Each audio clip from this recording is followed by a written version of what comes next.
উস্তাজ, হ্যাঁ আঞ্জু। আগুনে পড়ে মৃত্যুতে কি মর্যাদা দিয়েছে ইসলাম?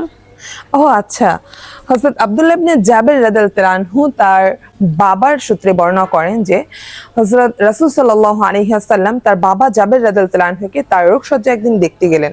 সেখানে গিয়ে দেখলেন কিছু নারী কান্না করছে আর বলছে যে আমরা তো ভেবেছিলাম আপনি আল্লাহর রাস্তায় শহীদ হবেন।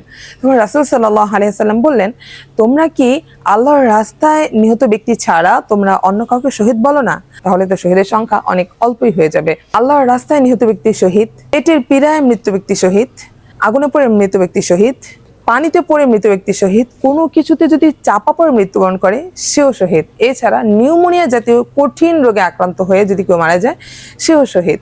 গর্ভ অবস্থায় যদি কেউ মৃত্যুবরণ করে সেও শহীদ। সুবহানাল্লাহ। এটাই হচ্ছে আমাদের ইসলাম এবং এটাই হচ্ছে আমাদের ইসলামের সৌন্দর্য। এছাড়া রাসূল সাল্লাল্লাহু আলাইহি ওয়াসাল্লাম বলেছেন, একজন শহীদ তার পরিবারের সদস্যের ৭০ জনের জন্য শাফায়াত করতে পারবে আর আল্লাহ তাআলা সেই শাফায়াত কবুল করবেন। সুবহানাল্লাহ। আর এই দুটো হাদিসই দাউদ শরীফে আছে। আসসালামু আলাইকুম।